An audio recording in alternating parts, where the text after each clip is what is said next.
খাওয়া হয়েছে? তাড়াতাড়ি খেয়ে না, চুলটা বেঁধে দেবো। হ্যাঁ, আর টিফিনে কি নিবি? খুশি দেখুন বন্ধুরা, বলার সাথে সাথে যেই বলেছি টিফিনে কি নিবি, সাথে সাথে হেসে দিয়েছে।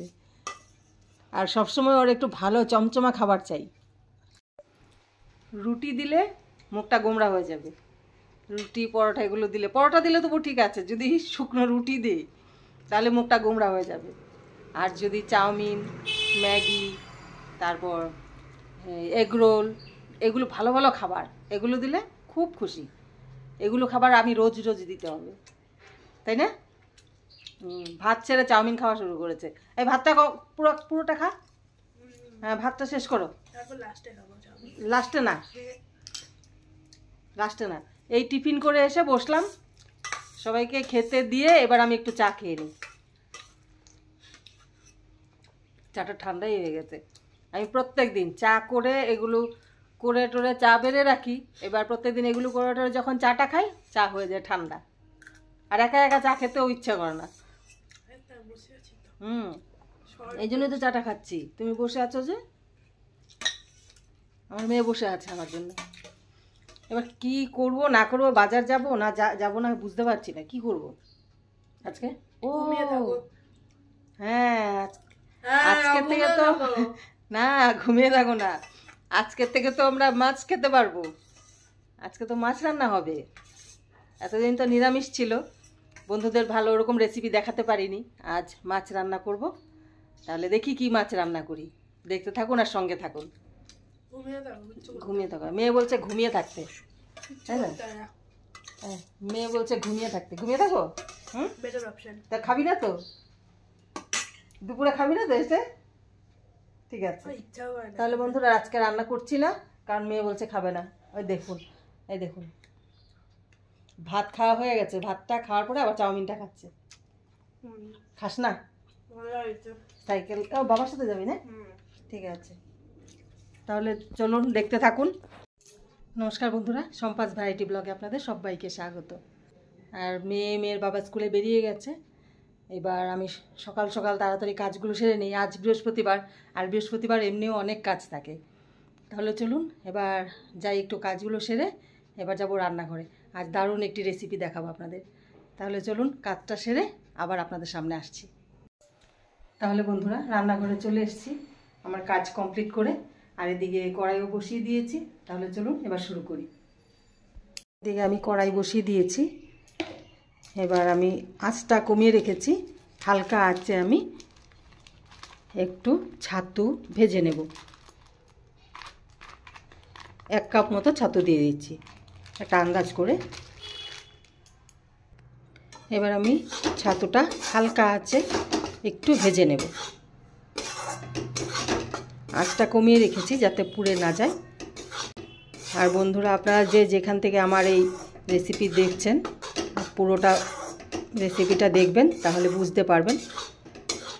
আর রেসিপিটি কিন্তু খুবই সুন্দর, খুবই সুস্বাদু। আর দেখতে থাকুন কিভাবে এটা আমি বানাই। একদম সাধারণ রেসিপি, চট করে ঘরে বানিয়ে ফেলতে পারবেন। বাড়িতে লোকজন আসলে প্লেটে একটা সাজিয়ে দিতে পারবেন। এটা ভাজা হতে হতে ততক্ষণে আমি একটা কাজ করে নিই। আর এটা আঁচ কমিয়ে রেখেছি, অসুবিধে নেই। এদিকে আমি কিছু আলমন্ড নিয়েছি। এবার আমি এগুলো একটু এটাতে ঘষে নেব। আলমন্ডগুলো ঘষে নিয়েছি। এবার আমি ছাতুটা দেখে নিই।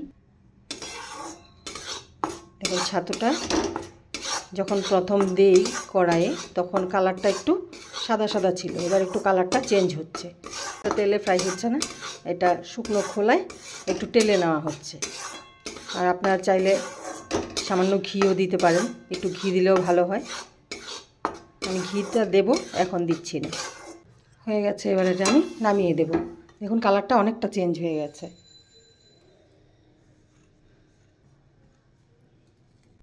এবার আমি কড়াইয়ে সামান্য জল দিয়ে দেব।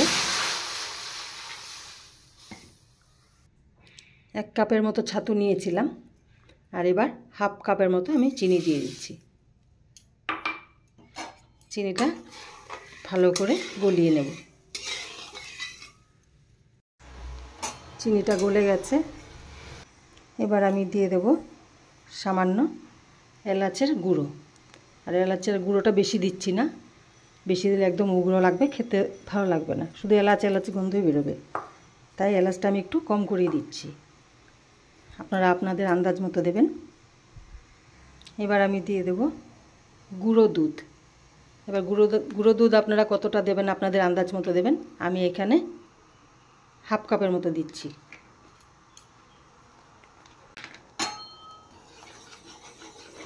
এবার এটা একটু আমি ভালো করে জাল দিয়ে হালকা শুকিয়ে নেব, জলটা একটু শুকিয়ে নেব।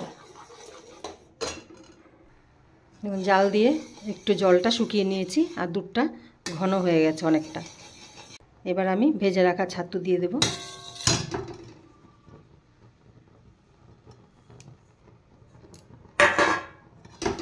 এবার ছাতুটা দিয়ে এবার আরেকটু জাল দেব।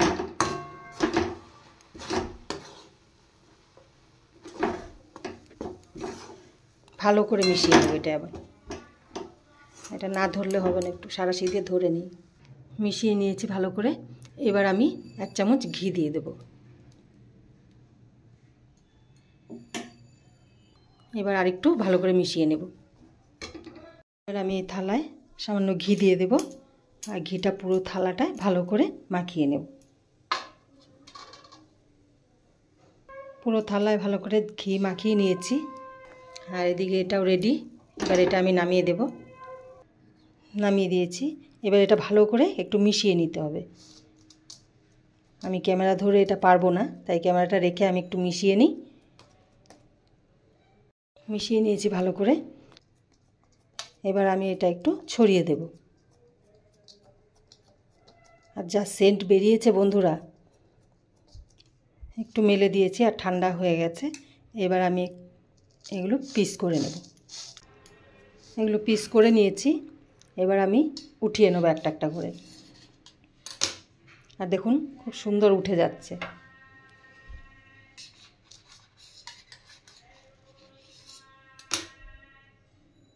প্রত্যেকটা এইভাবে উঠিয়ে নিই। দেখুন প্রত্যেকটা উঠিয়ে নিয়েছি। আর এগুলো সাইডের যেগুলো বেরিয়েছিল সাইডে এগুলো রেখেছি, আর বরফির মতো যেটা বেরিয়েছে এটা মাঝখানে রেখেছি। এবার আমি আলমন্ডগুলো দিয়ে দেব, উপরে ছড়িয়ে দিয়ে দেব।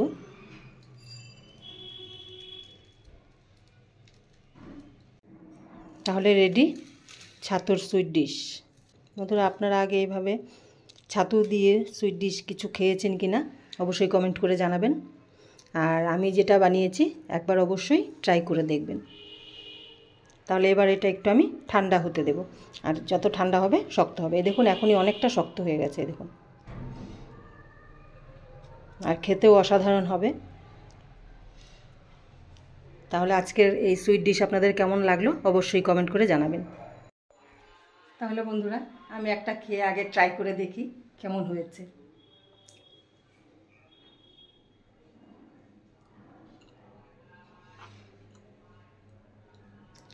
অসাধারণ হয়েছে, দারুণ হয়েছে খেতে। আর এলাচের সেন্টটাও লাগছে, আর গুঁড়ো দুধ দেওয়াতে আরও বেশি ভালো লাগছে খেতে। আর লিকুইড দুধটার থেকে গুঁড়ো দুধটা দিলে কিন্তু বেশি ভালো লাগবে খেতে। অবশ্যই আপনারা একবার বাড়িতে ট্রাই করে দেখবেন বন্ধুরা। আমাদের তো দুপুরে খাওয়ার পরে কিছু মিষ্টি খেতে হবেই। এবার বাড়িতে ভাত খাওয়ার পরও বাড়িতে অন্য কোনো মিষ্টি না থাকলে এটা বানিয়ে রেখে দিলে খাওয়ার পরে এই মিষ্টিটা খেতে পারবেন। দারুণ হয়েছে সত্যি, আমার তো খুবই ভালো লাগছে। এবার আপনারা খেয়ে আমাকে কমেন্ট করে জানাবেন। তাহলে আজকের সুইট ডিশ আপনাদের কেমন লাগলো অবশ্যই কমেন্ট করে জানাবেন। আর ভালো লেগে থাকলে অবশ্যই লাইক শেয়ার সাবস্ক্রাইব করবেন। তাহলে দেখা হচ্ছে নেক্সট ভিডিওতে। টাটা।